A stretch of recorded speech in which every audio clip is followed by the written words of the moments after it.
아쉬운 건 대로에서 들어가야 되거든요. 이렇게 생긴 아파트고요. 단지는 깔끔하네요. 역까지 거리는 살짝 아쉽습니다. 여기가 서울하고 부천의 경계예요. 길을 건너가게 되면은 부천이 나오게 되고요. 이쪽으로 넘어가게 되면은 구로구 항동이 나오게 됩니다. 이렇게 쭉 가면은 여러분 안녕하세요, 살집 채널입니다. 이번 컨텐츠는 서울에 20평대 아직은 7억이 안 되는, 그리고 가격 상승 여력이 있지 않을까라는 생각이 드는 15년차 이내의 아파트들을 한번 살펴봤습니다. 첫 번째는 중랑숲 리가라는 아파트인데요. 여기가 381세대고 2012년에 준공된 아파트입니다. 그리고 이거 꼭 부탁드리고 싶은데, 혹시나 영상을 지금 보고 계신다면 잠깐 돌려서 좋아요 버튼을 좀 눌러주십시오. 저희 같은 유튜버들 입장에서 이 좋아요 하나가 굉장히 큰 힘이거든요. 중랑구 망우동에 들어서는 아파트인데요. 그리고 최근에 지금 분양 공고가 나온 더샵 퍼스트월드라는 아파트가 있잖아요. 여기가 그 위치거든요. 그래서 망우역에서 가깝진 않습니다. 도보로 한 17분 정도 걸리니까 이렇게 쭉 걸어가면 나오는 곳인데, 여기 가격이 전용 5구, 그러니까 24평이죠. 가장 낮은 게 5억 9천만 원입니다. 물론 1층이긴 하지만 그보다 조금 높은 거는 6억에 6층이 나와 있고요. 평면은 이렇게 생겼고요. 로드뷰를 보면 이렇게 생긴 아파트고요. 단지는 15년차 이내니까 깔끔하네요. 단지를 한번 쭉 둘러보고 있습니다. 분위기는 이런 것 같고요. 약간 경사가 있네요, 이 뒤편으로. 단지 내는 평탄화가 잘 되어 있을 테니까 큰 문제는 없을 것 같고, 단지를 한번 이렇게 쭉 둘러봤고요. 대로로 한번 나가볼게요. 대로로 나가는 데까지 한 2블럭 정도가 필요하고요. 이렇게 여기서 이 길을 따라서 쭉 가게 되면은 망우역이 나오게 됩니다. 여기가 망우역이 보이시죠?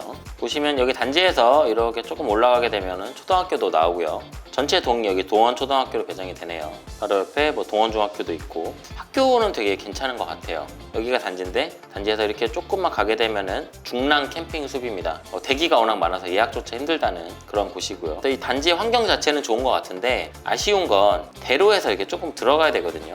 그래서 가격 상승 시기에 힘을 받는 아파트들은 이런 대로에서 잘 보이는, 혹은 사람들이 지나가면서 많이 눈에 띄는 아파트들이 가격 상승에 유리합니다. 그래서 상승기에 확 오를 수 있는 아파트냐, 그런 기준으로 보면은 조금 아쉬울 수 있지만 15년차 이내이기 때문에 시설도 아직은 새 거고요. 그리고 이 주변이 저는 되게 괜찮은 것 같아요. 학교도 가깝고 병원도 있고 그리고 숲도 가깝고, 그래서 이런 이유로 보면은 실거주로서는 저는 괜찮은 것 같습니다. 평면도로 보게 되면은 3베이입니다. 구조는 서울에 있는 아파트들은 4베이가 거의 없으니까 평균 수준이다 라고 생각하면 될 것 같습니다. 다음 살펴볼 단지는 북한산 코오롱 하늘채 아파트라는 곳입니다. 여기가 쌍문역에서 가깝습니다. 외관은 이렇게 생겼고요. 바로 옆에 천이 이렇게 있습니다. 그래서 이렇게 쭉 가면은 단지를 볼 수가 있는데, 단지 모양을 보시면 약간 이런 식으로 정사각형은 아니에요. 이렇게 길게 늘어서 있고요. 단지들이 천을 따라서 늘어져 있습니다. 제가 여기도 몇 번 가봤었는데 위치가 생각보다 괜찮습니다. 바로 옆에 이렇게 초등학교가 있고요. 그리고 단지에서 이렇게 조금만 올라가면 덕성여자대학교가 나오게 됩니다. 그리고 단지에서 이렇게 쭉 내려오게 되면은 여기에 병원이 하나 있게 되고요. 역까지 거리는 살짝 아쉽습니다.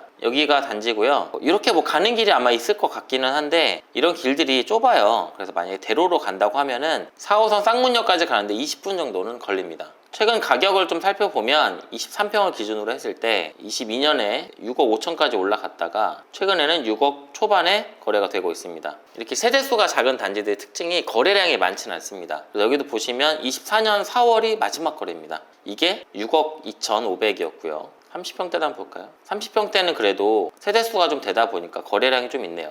30평대는 8억을 계속 유지하다가 7억 초반에서 움직이고 있습니다. 올해 3건 정도 거래가 있었고요. 많진 않네요. 가격은 7억에서 7억 초반에서 왔다 갔다 하고 있습니다. 평면을 살펴보면 역시나 전형적인 3베이입니다. 자, 이제 서울 지도에서 동북 쪽을 봤고요. 이제 서북 쪽으로 한번 보도록 하겠습니다. 서대문구로 넘어가겠습니다. 서대문구에 은평뉴타운 기자촌 11단지라는 곳이 있는데요. 여기가 426세대 10개 동으로 구성이 되어 있고요. 2015년 1월에 준공을 한 아파트입니다. 아까 쌍문동이랑은 다르게 여기는 뉴타운이다 보니까 주변이 되게 쾌적하게 되어 있습니다. 신도시처럼 꾸며져 있고요. 지금 보시는 곳이 기자촌 11단지입니다. 단지는 깔끔한 것 같고요. 이쪽 뒤편으로는 살짝 언덕이 있네요. 조경도 좋고 깔끔하네요.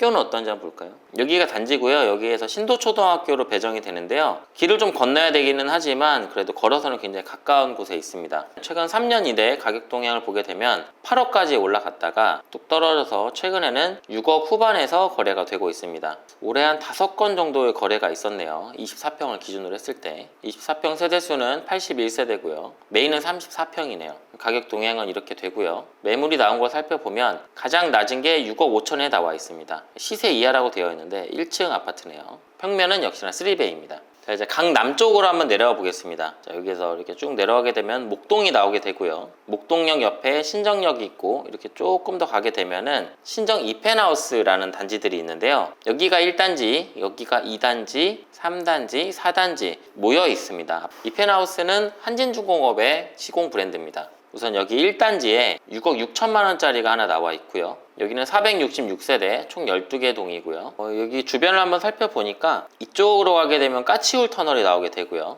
여기 지금 1단지가 있습니다. 101이라는 숫자가 보이시죠? 단지는 이렇게 생겼고요. 키가 좀 작죠, 아파트가? 높이를 확인해 보니까 12층이 최고층입니다. 그리고 여긴 특기할 만한 게 소셜믹스 아파트예요. 총 466세대 중에서 장기 전세가 338세대를 포함하고 있습니다. 여기가 1단지고요. 이렇게 밑으로 내려오게 되면 4단지가 있는데 4단지도 지금 6억 6천만 원짜리가 하나 있습니다. 546세대 중에서 국민임대하고 장기임대가 330세대 정도 되더라고요. 4단지에서 위로 이렇게 올라가게 되면은 3단지도 나오게 되는데요. 3단지는 하나밖에 매물이 없고요. 여기는 7억 3천만 원에 나와 있습니다. 여기도 역시나 소셜믹스고요. 여기는 대단지입니다. 총 1339세대 중에서 국민임대하고 장기전세를 합치게 되면은 1100세대가 넘어가는 것 같아요. 로드뷰를 통해서 한번 주변이 어떻게 생겼는지 확인을 해보고 있고요. 주변 환경을 보면은 숲도 많은 것 같고요. 학교도 가까이에 있고 이렇게 조금 나오게 되면은 목동이 가까우니까 학원가도 잘 되어 있을 것 같습니다. 다만 아쉬운 건 역세권이 아닙니다. 여기가 단지고요. 신정 내거리역까지 거리가 꽤 됩니다.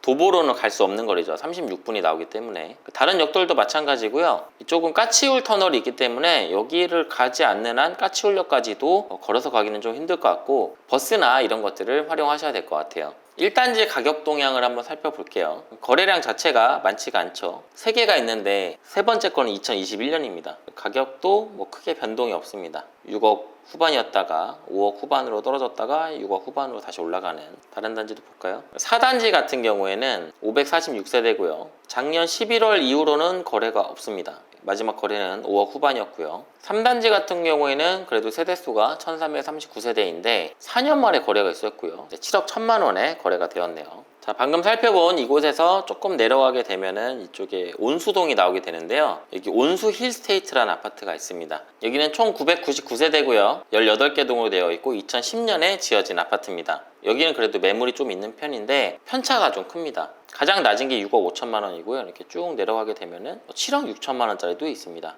층이 물론 다르기는 하고 동도 다르긴 하지만 여기가 단지고요. 온수역에서 가깝습니다. 그리고 초등학교도 가깝고요. 중학교도 가깝고 고등학교도 가깝고 학교가 되게 다 가깝네요. 여기가 정문인가 보네요. 단지는 이렇게 생겼고요. 단지가 커서 그런지 주변에 상가도 많이 있네요. 살짝 내리막인 것 같고 주변의 편의시설은 괜찮은 것 같습니다. 최근 3년 동안의 가격을 살펴보면 2020년에는 8억까지 올라갔다가 쭉 떨어져서 5억 후반까지 갔다가요.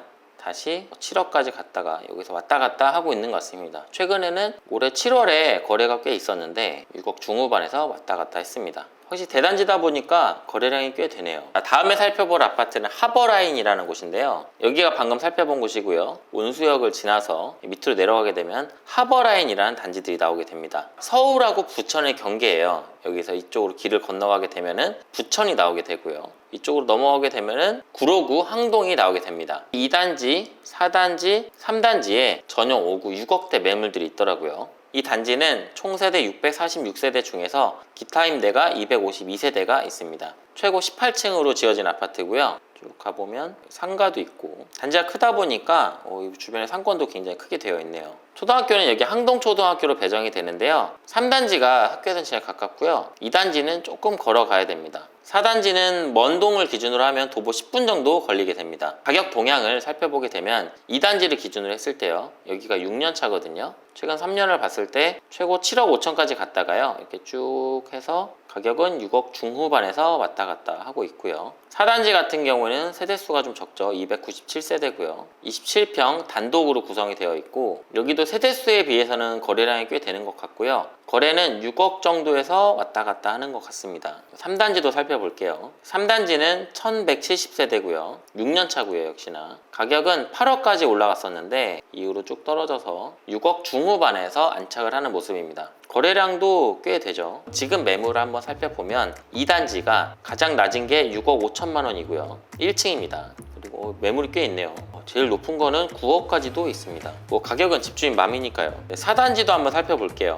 4단지는 제일 낮은 게 6억 2천만 원이고요. 여기도 제일 높은 거는 8억 5천만 원까지도 있네요. 3단지 제일 낮은 건 여기도 역시나 6억 5천만 원이고요. 이 가격이 7억 9천5백만 원, 8억까지도 가격이 있습니다. 아쉬운 거라고 하면은 역세권이 아니라는 거. 여기에서 역공역까지는 한 20분 정도는 걸어가야 되는데 가는 길이 그렇게 평탄해 보이진 않고요. 좋은 점이라고 하면 단지들이 모여 있어서 상권이나 이런 게 잘 되어 있고 주변에 산이나 뭐 저수지 이런 공원 같은 시설들이 많아서 살기에는 되게 좋지 않을까라고 생각합니다. 자, 이렇게 서울 내에 15년차 이내에 제가 생각하는 괜찮은 아파트들을 한번 살펴봤습니다. 이 단지들 말고 다른 단지들이 있을 수도 있어요. 여러분들이 생각했을 때 내 주변에 이런 단지가 있는데 괜찮다라는 단지가 있으면 댓글로 좀 달아주세요. 제가 매물 한번 살펴보고 기준에 좀 부합한다라는 생각이 들면 소개해보겠습니다. 자, 이 영상이 조금이라도 도움이 됐다면 구독을 꼭 좀 부탁드리겠습니다. 자, 여기까지 하도록 하겠습니다. 감사합니다.